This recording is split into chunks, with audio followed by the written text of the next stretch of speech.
Wish I was a lizard in the spring. Wish I was a lizard in the spring. 'Cause if I was a lizard in the spring, I'd make those mountains sing.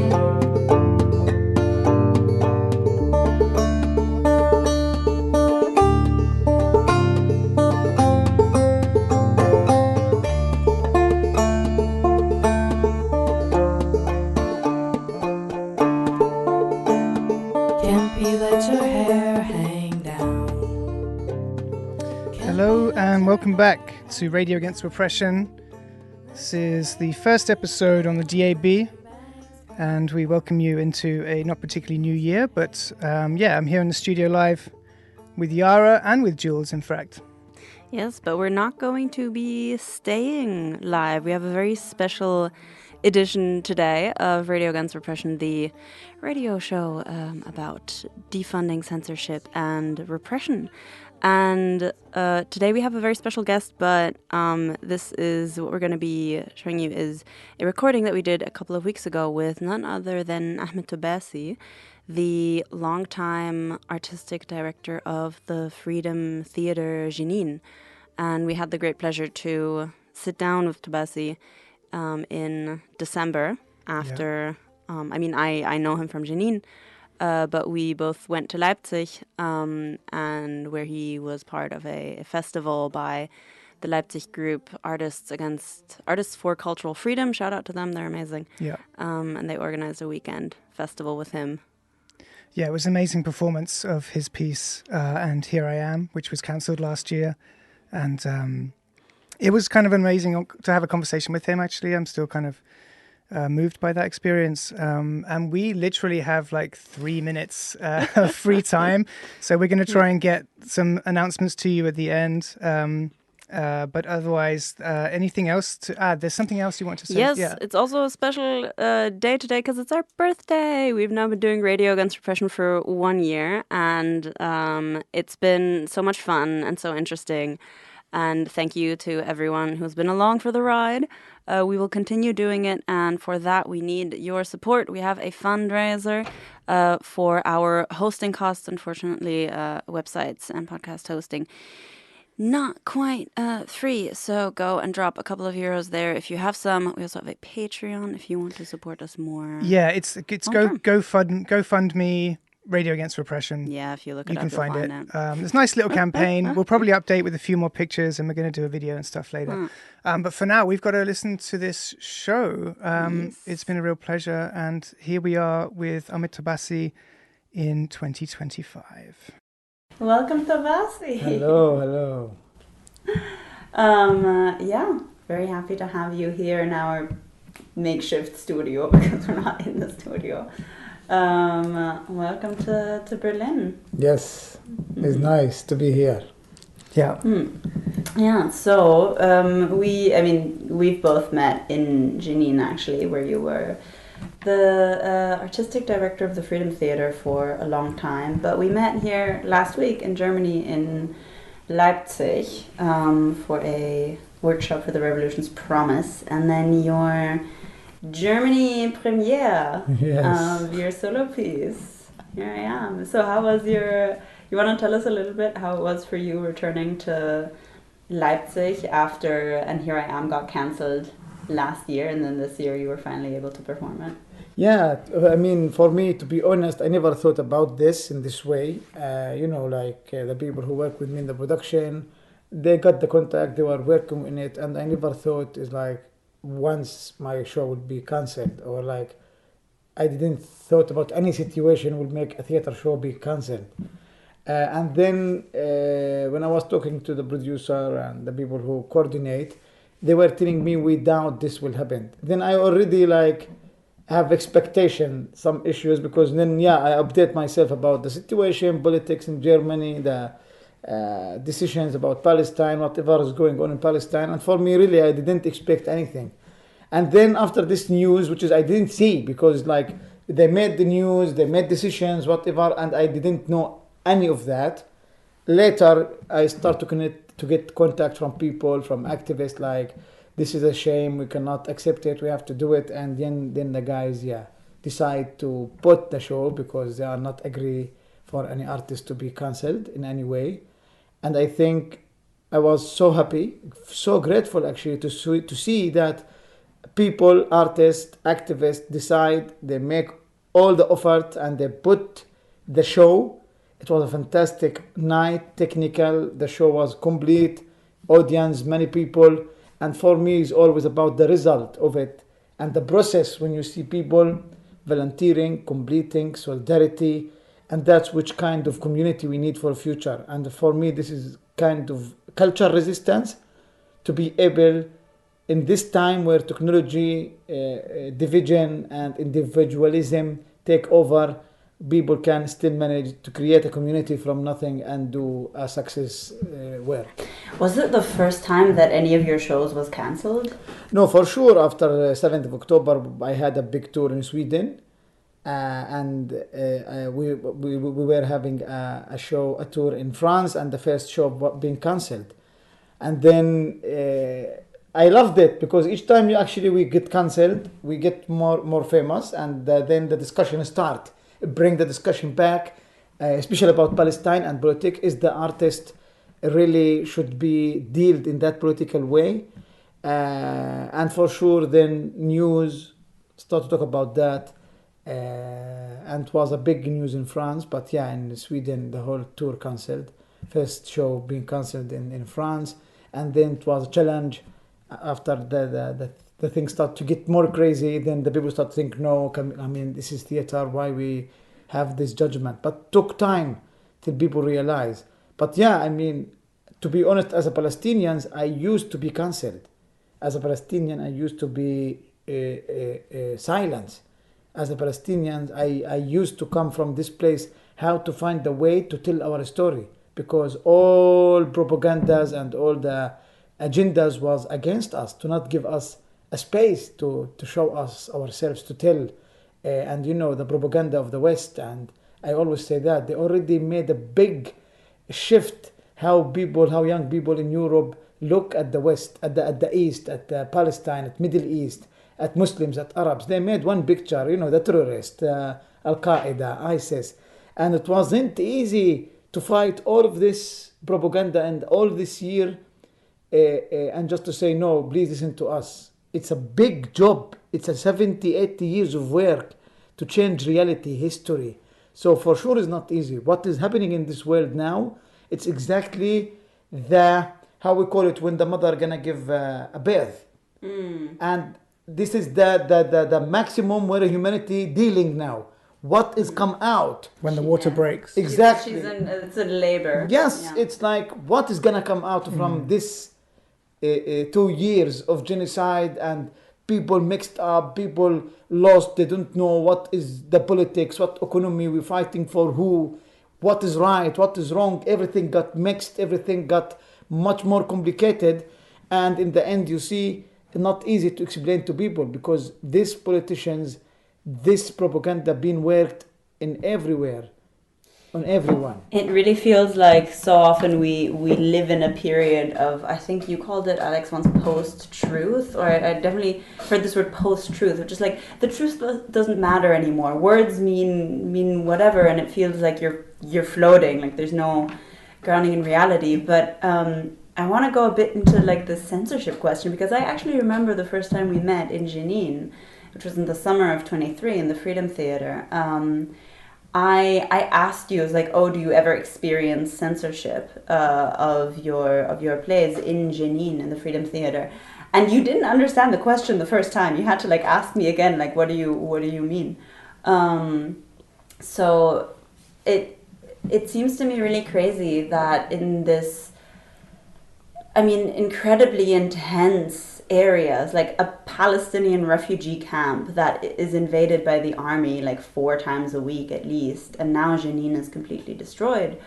But that for artists is somehow a more free space, in a way, with less censorship than like our nice liberal Western Europe. So do you want to tell us a little bit just about like the story of the Freedom Theater?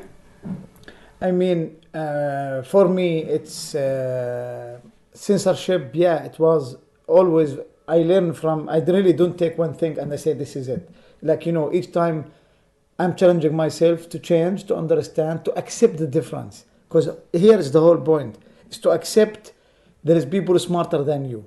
There is people have more experience than you.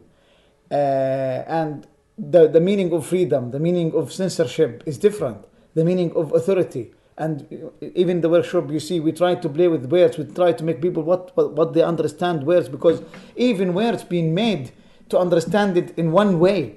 And sometimes that's how they cheat us. They play with the words. They cheat us in our own language.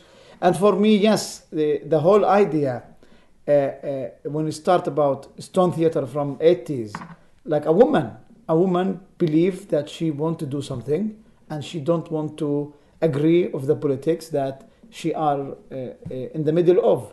So she decided to come to Jenin camp. She's Arna Mir Khamis, an Israeli Jew in that time, and she didn't hide any identity. And you see her, what I'm talking about is the confident, whatever who you are. It's all about confident. She confident enough to do what she's doing. And this energy can affect everyone. I promise you, if you was right 100% and you go to do whatever and you are not right, people will feel you and they will not trust you. But this woman was so confident in what she's doing, for what she's doing, and she invaded with her energy the whole camp. Everyone loves her, everyone looks at her, very obvious. She's different than other women, and she created a community of women friends, which is not easy to do, and that says a lot in Palestine. If you win the mother, you win the house, done. And that's what she did. And then she worked really like from her heart. That's why it wasn't too difficult to get a Nobel Prize, an alternative Nobel Prize. And then that money you build the small children houses. It's very clear. And she was believing in education. She believed in education and playing. And even both exchanged together. So she know what she's talking about. And that's why she was very interested in opening a children houses, especially in that time where the education collapsed in Palestine and there is no place to study or to go to school. And for her was so clear the most important is the education where children can come, educate, learn, play. And yeah, after that, she was clear talking about values and freedom. What's mean freedom? But it takes time to understand this kind of values. And for sure, after that, she got cancer and died. And after that, 2002, the invasion. After the invasion, where Giuliano came, made the documentary, become very famous. And after that, people with his partners decide to reopen the Stone Theater with a new name called Freedom Theater. But the good thing with the Freedom Theater, or with Giuliano in that time, he knows that he creating a whole generation. He wasn't really too rush in it, and I'm sure he knows what he's doing to this generation. Put us in challenge, bring another examples, bring another narrative, shocking us. He was shocking us, like he never joined an idea and prepared for that idea. He come and tell you, "Pam, this is it." And for sure is uncomfortable. You don't know how to deal with it politically, culturally, even community, religion. And that's why I think he created all this generation. He gave all this conflict about identity, about freedom. What's mean freedom? What's mean community? What's mean family? What's mean homeland? What's mean resistance? How to resist? All of that. He slapped us, and he knew. There's a video for him. He knew that what is he doing is not something normal and will cost him a big price. And he said, "I'm waiting for the bullet." Because if you do something and you know why you're doing it, and you understand what is going on in these regimes, in this political area, they know like this guy cannot continue. And he know it, and he said, and there is a video, says, "I'm waiting the bullet in my head." That was the result for sure. A lot of revolutionaries have that. Like you can see that with Thomas Sankara too, from Burkina Faso, revolutionary from the 80s. That he's just like he knows there's gonna be a backlash, and he also got. Like, but that's what I call it, is the awareness. That's what I call it. Like when you talk, people. I was little boy when I hear this kind of things. I never understood it, and I talk it as a romantic. when we young people talk about Che Guevara, talk about communists, talk about this, and you think this is styles, this is styles. You don't understand what it means. And people can be communist, they can be leftist, right, whatever, and all this mix, but people really don't understand what that means, where it come from, what it means. But with Giuliano, for me, I knew there is something happening to us, but I think that's the only way Giuliano can have the final piece before he go on, because the identity, it was a big question, and he needed people can take over this kind of responsibility. And he always talk about responsibility, but yeah, when you got it a bit late. What is the responsibility then? The responsibility of theater in a time like this? I mean, that's the responsibility. It's for me, that's what I'm challenging myself now, because I'm everywhere. I'm telling people I'm not fighting for Palestine only anymore. When you understand it, when you got what is going on in this world, I'm fighting for humanity. I'm fighting for change for this humanity. What we facing in the future, it's gonna be not easy. We lose the values. We're gonna lose the humanity, life, and we're gonna go exactly how, Hollywood preparing us about the future, about oxygen, about the colonization gonna be there, and that's the problem in a different style. The immigration will be different, and that's our next project. Because of responsibility, I want to try to let people at least taste the future. Immigration will not finish. Poor people will not finish. The classism will not finish. Always it will be a new style, a new way of doing the same things, but with even technology now. And that's the problem. If this global warming continue, if this way of using resources in this planet, for sure it will be not all areas able to live. Most of it gonna be ice, most of it gonna be desert, and even Palestine. If we're gonna continue in this way, we're gonna look 100 years, we're gonna have a desert in Palestine, and no one even lives there. So for me, like, guys, no, wait, there is a bigger responsibility. My responsibility is to at least try to make people ask a question, try to understand. I tell them what it comes, or show them a little window of what it comes, so they can do something to save ourselves, as a humanity, really. And as a person who, I'm a Palestinian artist, I have to call artist so people understand. I born in a war. I grew up in war. I lived my whole life in war. I see my family got married, divorced, died in a war. I see young people grow up, born, live, die in a war. And for me, it's responsibility to tell people we need to stop war everywhere in this planet, because I know what it means. I know what it do. And I don't want any other community in this world or another countries to live the way I lived, being refugee all your life. You know what I mean? How you can spend your life 60, 70, 80 years, you feel you are a refugee. Any moment you're gonna move. Any moment you don't have a house. Any moment you could die. Any moment, it's crazy. So for me, yeah, as we say, this is documentation. Maybe the next future generation will have this kind of materials to understand where we come from, so they don't do war in that time. So that's my responsibility, and all the artists, because I believe artists, they have a different tools and languages to reach people, to reach communities. We are, I believe, as artists, a real artist, we are a sensors, that we can sense things in humanity, in what is going on, and we reflect in our own way, as a poem, as a movie, as a theater piece, as a book, as a dance, as a video, as a radio. And I believe that's the ways, that's the languages where people can understand. And we need to use it to aware people what is future coming in this kind of ways, for sure. I really love with the Freedom Theater and with the work you do, what you're basically cultivating, as I see it, is that you're cultivating like a freedom of mind, a space where people are allowed to like think and try things differently through art. And that is necessarily, it starts from the personal, it starts from the individual person, it starts from the theater, it starts from the body, and it moves to the language and to the movement and then to the group. So question the question of revolution as a creative practice, basically, does that start as a personal question?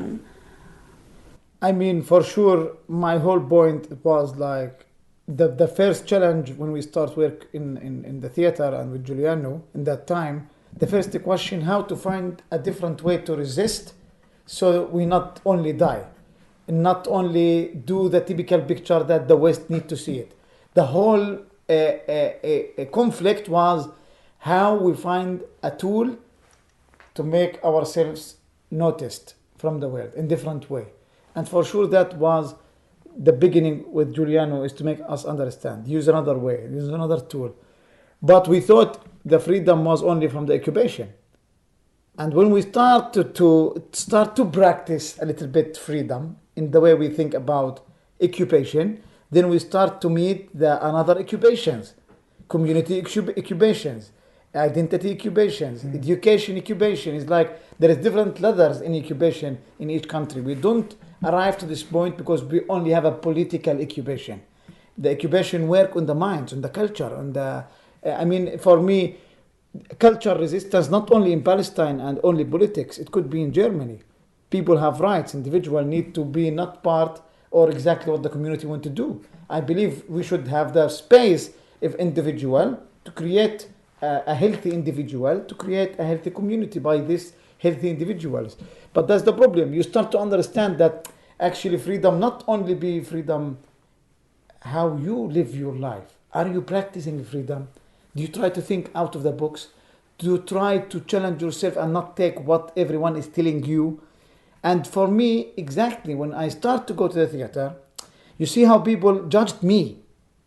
I still think the same. I still from the community. I still live in Jenin camp. But you see how easy my friends, my people, my family start to criticize me and judge me just because I went to the theater. We did nothing wrong. Nothing. We said nothing. And for me that, so if I don't do what they like in the way they want, then I'm bad. And for me, believe me, when you enjoy to be different, when you enjoy to challenge, it become a hobby. And for you, you cannot be normal and not evacuate and provoke other people, because that's, you understand, is the only one make people to think is to get them out of their comfort zone. And when you get them out from the zone, they will start to, it's all about this. Even this political issues in this world is all about comfort zone. People want to get more rich, more VIP, more classy, more, and all that's all about. And for sure, when somebody get money from some work, it's not easy to lose the money comparing to your values, and that's a big challenge. Yeah. Mm-hmm. Kindred spirits sitting across the table, I'm sure. Oh yeah, annoying people and trying to get them out of their comfort zone. Definitely something. I mean, that's what good artists do, no? You sort of, you challenge people. You got it. Sometimes, to be honest, and now I also try to get out from my comfort zone. Like I repeat the same words for many years. I was believing in one, and when I get out from my comfort zone, which is that exactly where the good questions come, the good work come, when you are out of your comfort zone. And yeah, if any artist you want to, let's say, corrupt any artist, put them in a position, give them a monthly salary, and yeah, they will do everything to have that, because that's what is safety in our mind. But for me, the best thing happened to me, I went out from my comfort zone. And then I start to see everything, doing everything in my own beliefs and eyes and thinking. I'm not manipulating anyone anymore. And that's, believe me, that was a big thing in my life, in my work. As an artistic director or the artistic director before, it was all this honesty. How I will say and practice what I believe, which is not difficult. It was not easy, because everyone expects you to say, to deal, to talk in somehow. And there is many times you have to go down to make things work, go down. And as the first time you go down, you're going to go down again, and then you become corrupted in a different way. It's very easy for people to have their values corrupted if you think there's like And okay, we'll just give a little bit because it's difficult to stand up to this. We'll give a little bit, and then congratulations, you have a completely corrupt. And I promise you, I mean, all what I ask people, it's just I want you to think about when you become an old person, an old woman or an old man, you're gonna remember how you lived your life. You're gonna remember and think how you spend your time, what you did. I promise you, the only thing will come the memories that mean something, that you stood up for someone, you stood up for yourself at least, and that's where you. For me, that's what I'm proud of now, is that I didn't, because that was a big challenge as Palestinian artist with all this pressure from different ways. Should I meet my values or I will give up my values for the money and the position? And for me it was so clear. I'm here to make conflicts. I'm here to provoke, and I'm here to be different. Sorry. And that's what makes me feel so good. I am confident, and I really think in a positive way that what I did until now to continue my life as an artist, a theater maker, Palestinian from Jenin camp, it's to do what I believe in the way I believe it, which is not easy for sure. No, it's not easy, but that's what's the right thing.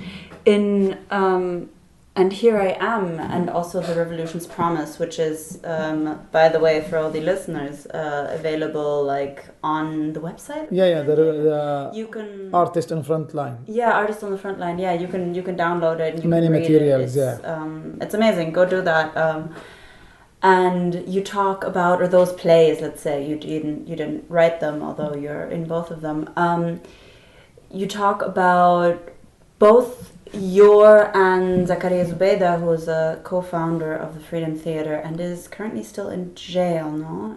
Zakaria is out now. Oh, he's out. Yeah. Oh, nice.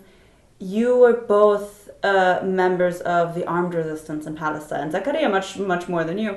And these two pieces, The Revolution's Promise and Here I Am, talk about the connection between armed resistance and cultural resistance.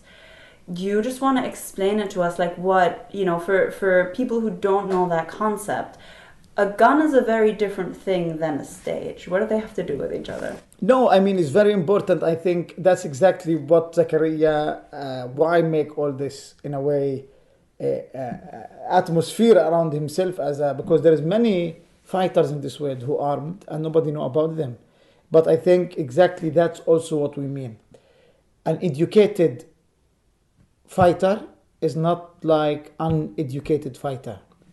The one, he have a culture and art, he know how to use the weapon. Even if he have an AK-47, the point is not only killing people.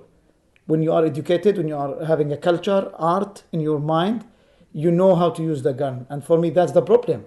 If you look at all these military leaders or militias in this world, they are uneducated and they're using the gun in a bad way. And I think gun made to save people, not to kill people. And that's what exactly we see even in Palestine. Even armed resistance people, if they are not educated, if they are not culturally aware, they have art, they understand why we're carrying guns. We are carrying guns to protect, which is the international law. Save that right for any community, any people under occupation, colonized. They have the right to fight. But for me, I believe everyone should fight the way they think is best to resist. I'm not saying one way. I'm not saying two ways. I'm saying culture resistance. And for me, culture resistance is about the way you think, how you resist. Some people good at guns. I'm good at theater. Other people good at the music. And that's what we really, because for me, I'm not coming from one place. I'm coming from history, from the Stone Theater, all the Intifada, first Intifada, second Intifada. I lived and I witnessed all the development of Jenin camp and the theater and artists in that area. So I witness it, and when I talk about it from place that there is also responsibility to me, how I'm going to be a witness and continue what I'm talking about.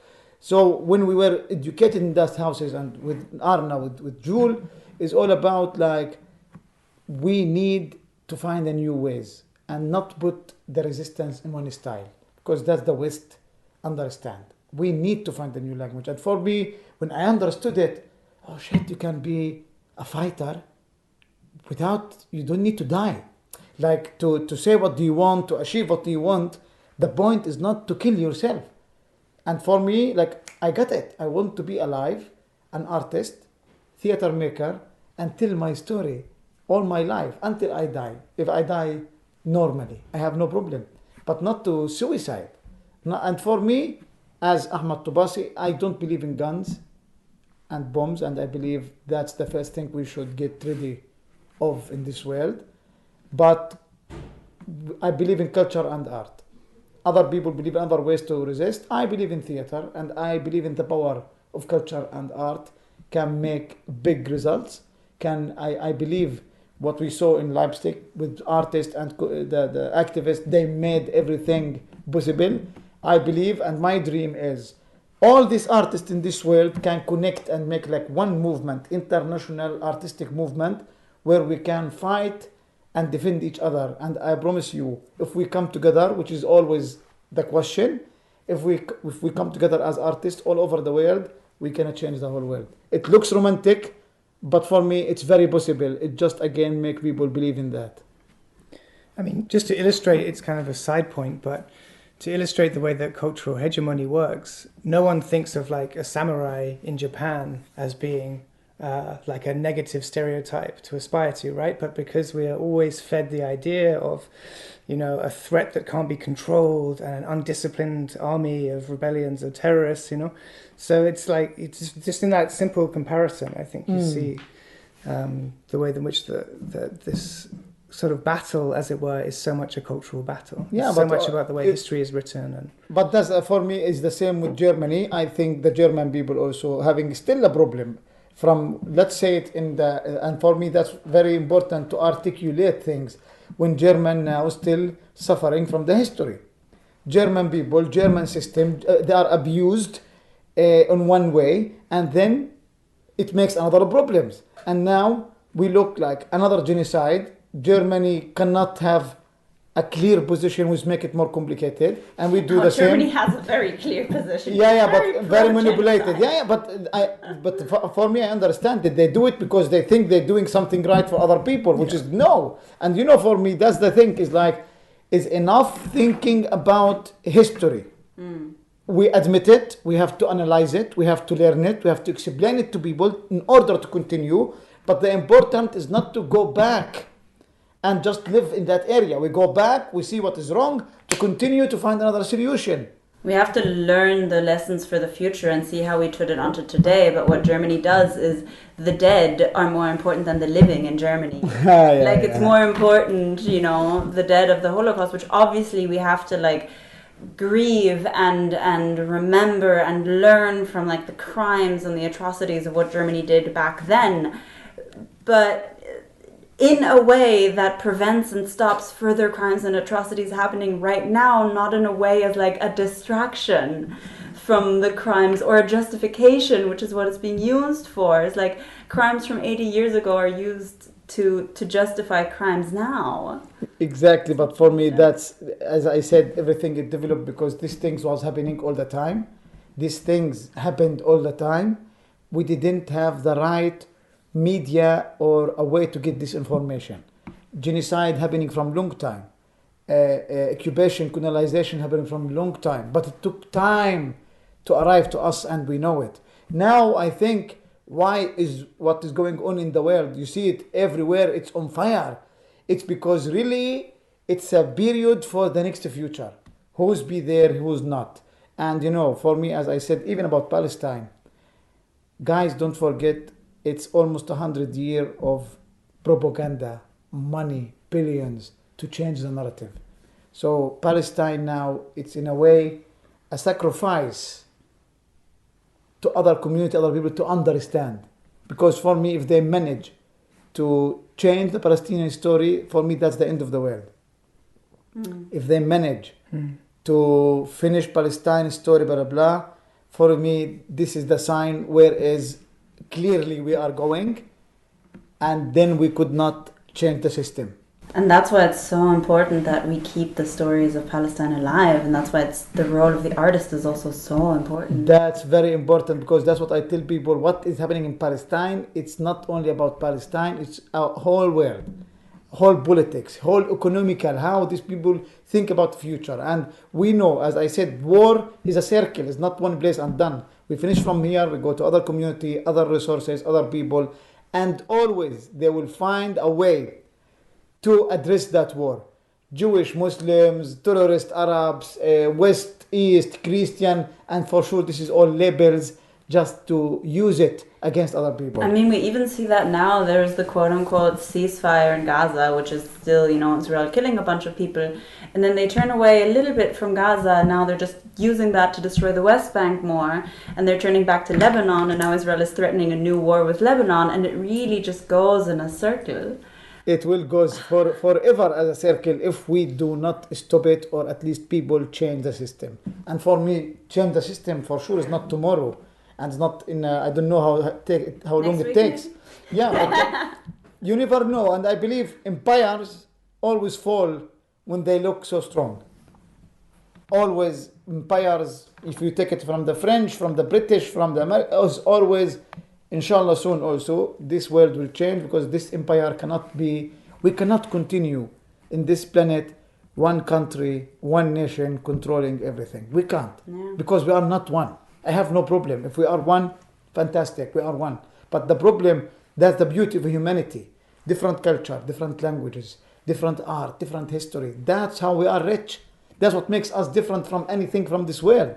And if we want to make everyone the same, we are really going to be a machine. And we're really going to be, and I'm telling you, yes, what I saw as animation movies, as space movies, whatever, I see it. And they prepare for it. We're going to be controlled. And if this technology continue, we will find ourselves as a humanity controlled in somehow without even we know that we already controlled.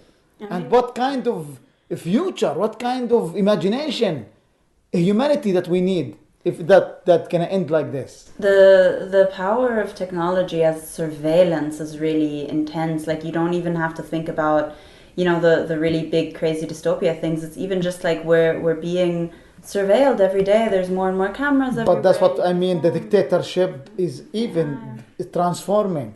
Dictatorship is also, that's what I'm trying to tell people. These people are smart, working all the time, how to develop and make it not easy to be understood. And dictatorship now, that's what I'm talking about, is changing. Technology and the people who owns this kind of companies, they become more important leaders for the planet more than the politicians themselves. Like, the importance way is changing. And you're going to see the future dictators, the future people who control the world, not you as Trump or Netanyahu or these political people or Putin. It will be Microsoft, it will be iTunes, it will be Mac, it will be all these companies who control our life, machines, phones, everything, and then we cannot do anything. I mean, I suggest everyone listening to look up Techno-Feudalism by Yanis Varoufakis, because he talks exactly about that. And I read a super fun and interesting article the other day where it was talking about, AI and the prompts, etc., and what can actually break AI prompts, like what breaks their flow. And one of the best things to break their flow is poetry, because they cannot, that cannot be comprehended by a machine like that. And I think that brings us back so beautifully to the role of the artist, and the artist as someone that, these oppressive regimes like Germany, Israel, the US, they know that artists are a threat. And I maybe also here want to just shout out a friend of mine who is, his name's Abdallah Motan. He's a filmmaker, you know him? Yeah, from the West Bank, Palestinian filmmaker, and he's been in jail for almost 11 months now because he made a film about the Israeli, it's called Deferred Reclaim.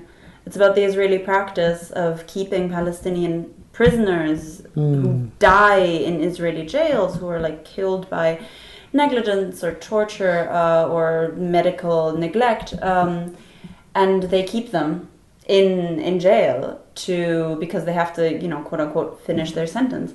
And Abdallah made a film about it and was then arrested and is now being held under administrative detention. Yeah. And I think the fact that, and he's by far not the only artist who is in jail, it shows the power of the artist. No, but you see, for me, it's like with the project we did, even me as a Palestinian artist, I never felt how important or the value of our work. And it just to start to meet other artists and hear the stories, it's what? Because, artists, is always people think about us. We are too sensitive, we are crazy, we are out of this world, we are I don't know what. All of which is still true. It is still true. And somehow, but at the same time. Yeah, and somehow I understand it's because we are not here to meet your expectations. But at the same time, we are part of what is going on. Like we are part of this life. And we have our own way of reflecting. And that's our job to reflect, to ask, to present things for people in a different way.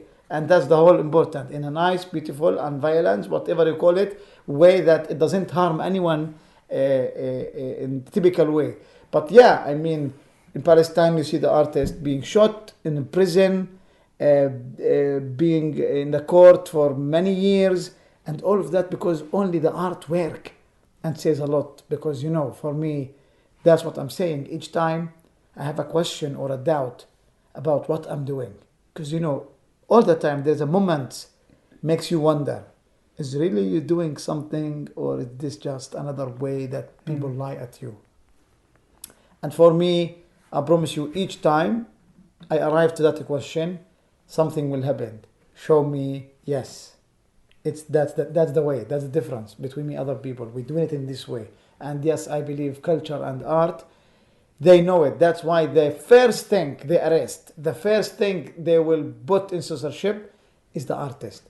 At the same time, art could be corrupted because the first thing also dictators will corrupt is the artist to put them in their sights. And the first one they're going to be arrested is the artist if they are not with them. And it says a lot. And I promise you, when I go to museums and I see all these pictures, all these artworks from long time, and now with all this technology, database, whatever is like, any picture, any artwork will stay alive for long.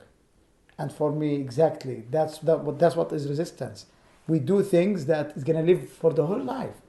And that's how you can be not dead shortly. Many people come to this life, they have no effect. They come and go, nobody knows about them. Nobody feel about them. Some people come, and everyone knows about them. Some people come, they take the space, they take some attention, but they are not like anyone else. They don't come and go without. And for me, really, which kind of person you want? You want to be in this planet with these millions, with these people, and nobody feel you? Nobody feel your presence? And for me, no.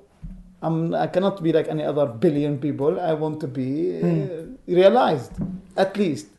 I mean, I really enjoy this kind of contradiction, right? So you're bringing this kind of existential creativity, and it's kind of a message for us, let's say, in Berlin, to wake up, to recognize the role that creativity plays in pushing back against, for example, now we have the rise of the far right again.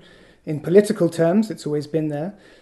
So people start to realize, oh, maybe we should do something about police violence. Maybe we should do something about censorship, right? On the other hand, in Berlin, we also say, as an artist, you have so much exposure, you can end up dying of exposure, right? Because you have this permanent resiliency to keep going despite the fact that there's no money, there's no studios, there's no way to really survive. And I remember last week in Leipzig after the play, which was one of the most powerful performances I've ever seen, and you were talking about the problem of capturing the Palestinian people as a kind of ethnic group that gets celebrated one day a year. We have Palestine Day, right? So how do you balance that kind of, you have the creativity on one side and you have the cultural capture on the other side? At the moment we have the Gaza Biennale, I think is worth a mention in Berlin as well, which has been very powerful. And I raised this piece when we were talking with some of the founders to that as well, about how do you prevent it from becoming a kind of corporate, oligarchical, like enclosed event that just happens and becomes a token gesture. Yeah. You know, I think, yeah, it's very complicated. I know it's very complicated subjects what we are talking about. And if like a normal person listen to this, he will like, what the hell are they talking about? Because yeah, we need people to be educated, read. So when we hear these subjects, you don't feel we are from a different planet. But you know, for me, exactly, I will try to make it compare a bit between technology and what we do in resistance and artists and whatever. You know, in this phone or in this technology, they made things ready for you. So in your mind, you don't process how we create a table. You go to a machine, says table, it comes table. So if this machine destroyed, you as a person, you don't know how to make table. Then you as a humanity, you already limited.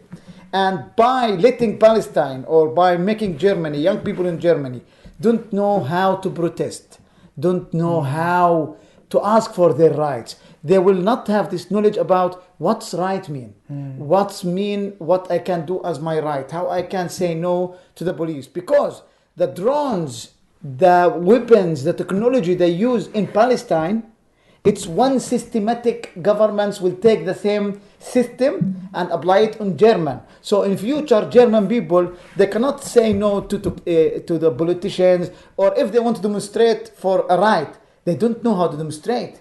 So you imagine which kind of generation you create. You create an empty people, exactly machine, not because they are not learned. And for me, they don't want you to learn the process. And that's what is all technology about. We're gonna do everything, but I can do everything in my phone. I can take picture, video, create an app. I can Facebook message, create video, picture, But if they stop it, I don't know. I cannot do anything because it's made in that thing, not in my head. So in my head, I don't know how I should be creative. You see what I mean? And that's the problem. Normal life, and when we run away a bit of, and that's what I say, and I value children, because if the children will grow up normally, like they play, they go to nature, they know what's mean fall down and stand up. They mean that sometimes there's a problem, you need to find it yourself. That's how the creativity as children will grow up. But if you put children, give them technology, don't know what's mean to fall and to stand up, to hurt, a pain, a trust, teamwork, solidarity, support, that you see where we're going. It's a practice, no? Like resistance is a practice and community is a practice and like solving problems is a practice. But that's the human. It's about surviving. It's about survival. No, it's about living. Yeah, I mean, you survive, you're living, you engaged with nature, you engaged with time, you engaged with difficulties, you engaged with needs, you engaged to make beautifuler things, easier things, but without creativity, without have the space for young people to learn, there is always a space to be creative, to deal, then we preparing for a very machines future. They will not even be able to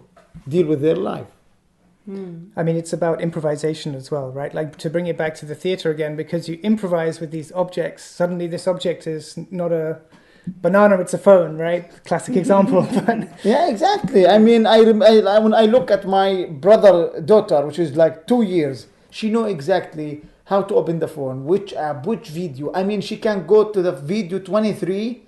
She know which video gonna connect her to that video. But she cannot say, I want to go to toilet. She spends all the time in the, and like when she want to pee, she didn't have the tool to tell her mother, like, I have something, I need to go to the toilet. She do it in herself. And that took time to teach her, like, when you do this, you feel like this, you have to do like this. You see what I mean? There's no app for it yet, yeah. That's what I mean. And for me, that's why I'm fighting for children specific. Because, you know, always we hear about children is the future. And, you know, it's become typical, children is the future. But when you really work with it, because that's what I was doing in Jenin camp for a long time. I was working with children. Not because I want to work with children. I know as a child, I took this kind of chance. And I know what it did to me. I know what it affected me. And I want them to have the same chance. Not to be an artist or only to be an actor or actress.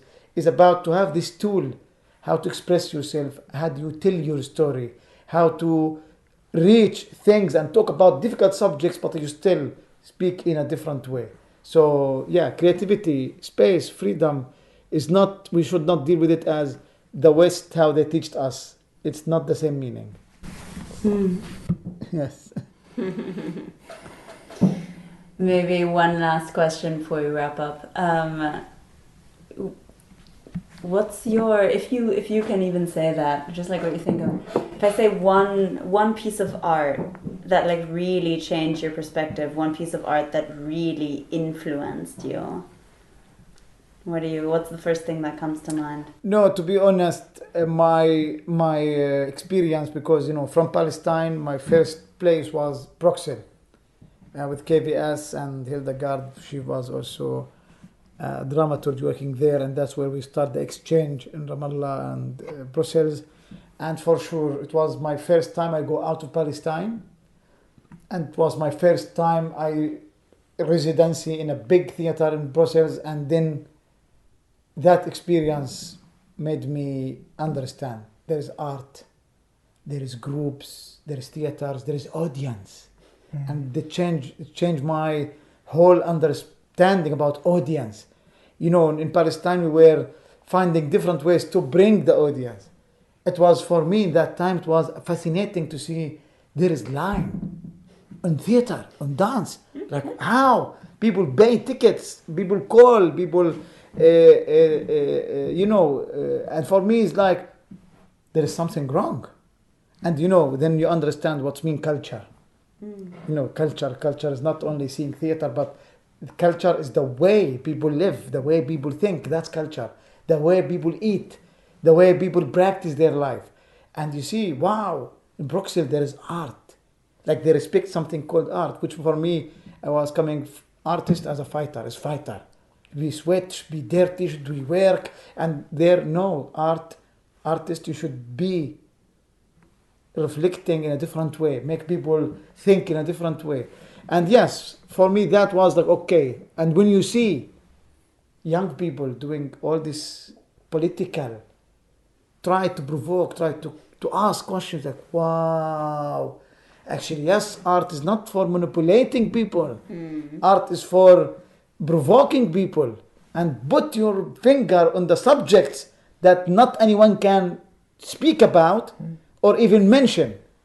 And my way is not only provoke people, but how I speak, and I put my finger on that subject without I make it in a typical whatever way. So when I was seeing that the way they're doing projects, art, have no limitation, have no censorship, you can talk about your feeling, it was like, oh. And then, they affect me. That's the way I learn, actually. I saw a lot of theaters. I saw a lot of festivals. In that time, it was really a lot of festivals, theaters, dance. And that's what said, okay, I'm not going back before I study this. Because if I'm not strong, even artist, I have to have knowledge in art so I can convince people when I do something, or touch them at least. And for me, yes, that's the way. When I went in Bruxelles, it changed my whole mind about art, and I find how important it is. Yeah. Well, which year was that? When was that exactly? 2008. Okay. Yeah. Yeah. That was first time, but yeah, I think that's the difference in future. What is the role of artist? And for me, that's the question, because I ask all artists to take responsibility first. And again, we need to bring back the value and the importance of art and culture. It's very important, and we don't let anyone corrupt it. We can fight, we can argue through art and theater, and that's what I think how art even come. It's because people want to express, want to talk about big things that they cannot face, and then that's creativity. So let's have creativity. For me, resistance is a creativity. Art is a creativity, and that's the way a human can exist with each other. Other ways, for me, is killing people, and when you kill people, you don't make a change, you kill somebody, and I'm trusting in change and make people change. I mean, it's wonderful, or it's interesting to hear these values being kind of shared with a German listenership, right? Yeah. With the Western listenership. And we had this question about, is it possible for Germany to come to this realization that, with great power comes great responsibility, I wish that people stay people and do not fall in the politics. Politics will always change. Yeah. Politics will always find a way to make this politician get what they want. They really do not care about people. And for me, my message to the people, don't fall in this election promises, in this politicians creating conflicts to get what they want. Let them in the castle, in the parliament, and we are in life, and we should fight for each other and make sure we not fall and make another war and support another war. That's what we can do at least. Yeah, it's tricky because it's such a different idea of politics when you have people in the streets, like at the weekend particularly, or 2 weeks ago, who are really fighting back against the far-right AfD party, and there is this disconnect between a political representation of those people, but it's still a political act, or it's... I mean, it's the class question, no? There's the political class, the ruling class, and then there's everyone else. And yeah, I think the question of political theater, obviously, everything we do is shaped by values and shaped by political... That's the way. For me, when I went to... Why I'm saying that, because I don't want to play the same game that been playing from 200 years. It's the game, left, right. And many people using it. And for me, I learned that when I went to Chile and I came to do work about Palestine. And then you find Palestinians who are left, and they ask you, are you left to support you? And you have the communist and the right ones ask you, are you this or that so we can support you? And it was for me amazing that, guys, I'm Palestinian, and I come to talk and work about Palestine, not left, not right. But you see what I mean? So sometimes you ask question, do you really need to be left or right? That's another thing, because I don't believe in all of this now. We should create a new system that only fight for a human being, not for left, not for right. And this is, I know people not use, but what I mean, people need to go out from this comfort zone. Like in France, when this election happened, the government stopped. They didn't know what to do. Who's going to take over? Yeah, because as a human being, we didn't learn. If there is no government, how we can exist. And for me, really, I don't want to play the game of left and right. I want to play the game of humanity. A human being, we do it as a human being. Left, right, they should be in the parliament and we choose them in a right way. And they do for us. But this takes time, whatever. We would be living in a very different world if people in parliament would actually be doing what the people who elected them want. I mean, that time everything will be ready. Even people will not realize, because I think the war will be different, the control will be different, censorship will be different. I believe if this continue, I can see it. It goes to really a place where they have to offer life. You have to offer to go to the space. You have to offer to take a rocket and immigrate to the space and to live in this healthy, nice structures in the space. Otherwise, you're going to live here, desert, cold, no oxygen, no water, and that's how people fight. You see what I mean? And that's a very dark future for humanity. Because if all this goes, how are we going to bring back this planet to life? And that's why we have to do everything we can right now. Right now. Right now. Yeah, right now. Please teach people, tell them. Yeah. So long. I've been in the pen so long. Well, I've been in the pen with those rough and rowdy men. Can't be where you've been. That was our conversation with Ahmed Tobasi, former artistic director of the Freedom Theater Jenin. Yeah, that was quite a powerful show. Thank you. Yes, and thank you to our listeners. And yeah, thank you for being here for a whole year of Radio Against Repression. Again, this is our first birthday. And I'm happy about that, but this is soured a little bit, if I may bring a personal note in. We talked about it in the conversation with Tobasi, and it was actually through Tobasi's initiative, Artists on the Frontline, that you should go find and follow, that I found this out. But next week is also the 1 year, anniversary is the wrong word, but on the 13th of January 2025, a friend of mine, the filmmaker Abdallah Mutan, was arrested by Israeli forces and thrown into prison on administrative detention, which is a fancy euphemism for arrest without charge, without trial. And, his family suspects that that's because of his most recent short film that he did before his arrest, which is called Deferred Reclaim. And it's about the Israeli practice of keeping bodies of Palestinian prisoners after they have died in Israeli prisons, often because of Israeli violence and neglect and refusal of medical treatment. So the Israeli prisons will keep these bodies until they have, quote unquote, finished their sentence. And that is called a deferred reclaim. And he made this video about a short film about the practice and then was arrested. And administrative detention is always for 6 months. So he was sentenced, not really sentenced, but he was put in prison on administrative detention for 6 months last year in January, and then it got extended, and it can get extended kind of endlessly. Like, there's people who have been Palestinians who have been in Israeli prisons for years and years on administrative detention. If it just gets extended and extended and extended. But the hope is, my hope and his family's hope and friends and everything, of course, that when next week, the next 6 months of administrative detention will be up, and we hope that he comes out. Yeah. Thank you for sharing that, and thank you everyone for listening today.